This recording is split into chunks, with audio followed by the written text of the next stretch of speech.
Assalamualaikum warahmatullahi wabarakatuh. Sebelumnya, perkenalkan nama saya Zikradi Nugraha, Program Studi Teknik Industri, Universitas Pelita Bangsa. Pada kesempatan kali ini, saya akan sedikit membahas terkait dengan review jurnal analisis penyebab kecelakaan kerja pada pekerja konstruksi di PT Standar Beton Indonesia dengan pendekatan metode Behavior Based Safety. Pendahuluan, PT Standar Beton Indonesia Plan JTB Cepu merupakan perusahaan konstruksi yang memproduksi beton berkualitas yang telah menerapkan sistem manajemen keselamatan dan kesehatan kerja atau SMK 3 sesuai dengan ISO 45001 versi 2018. Tujuan penelitian ini adalah melakukan pengamatan terhadap kondisi K3 dengan menggunakan metode BBS atau Behavior Based Safety pada PT Standar Beton Indonesia Plan JTB Cepu dengan mengidentifikasi penyebab terjadinya kecelakaan kerja.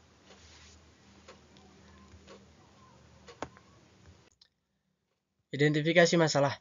Perusahaan ini melakukan aktivitas produksi berdasarkan sistem make to order, sehingga barang yang dihasilkan disesuaikan dengan permintaan pelanggan dengan proses sebagai berikut. Yang pertama ada proses pengelasan, yang kedua ada proses pengangkutan besi, baja, dan material lainnya. Yang ketiga ada penggunaan alat berat, dan yang keempat ada proses pekerjaan di ketinggian. Metode penelitian.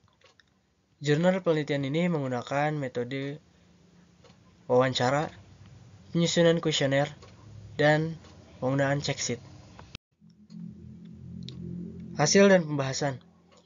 Pada tahap wawancara, ini bertujuan untuk mengetahui peran manajemen dalam mengimplementasikan K3, mengidentifikasikan unsafe behavior, unsafe action, dan unsafe condition, serta untuk mengetahui potensi-potensi bahaya yang memungkinkan terjadi pada pengerjaan proyek di PT Standar Beton Indonesia.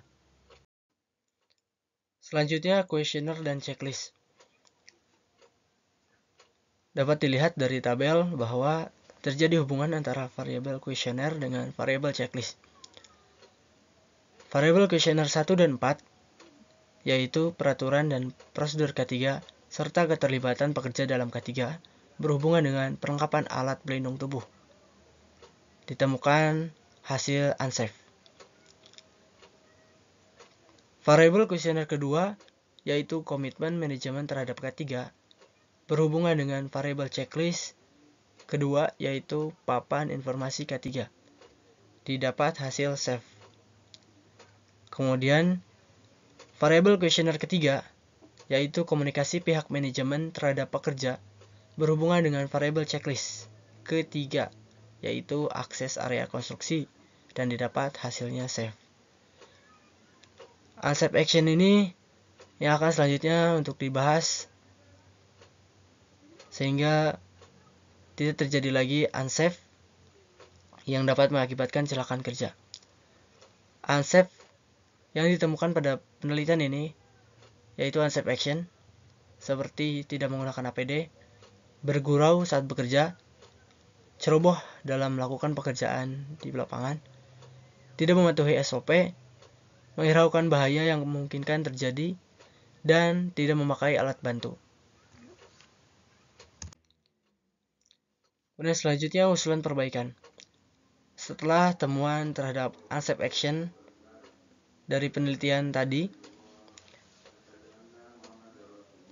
maka untuk perbaikan selanjutnya ke depannya diperlukan kerjasama antara manajemen dengan pekerja.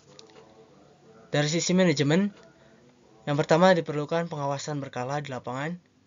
Yang kedua diperlukan adanya sanksi kepada pelaku unsafe. Yang ketiga pemberian APD yang berstandar dan nyaman kepada pekerja. Dan yang keempat diperlukan adanya penyuluhan tentang bahaya yang ditimbulkan akibat kelalaian dalam penggunaan APD. Dari sisi pekerja, perbaikan yang dapat dilakukan yaitu dengan penggunaan APD lengkap saat berada pada area perusahaan, terlebih pada area yang berpotensi menimbulkan bahaya. Yang kedua, kesadaran akan pentingnya penggunaan APD harus ditingkatkan kembali.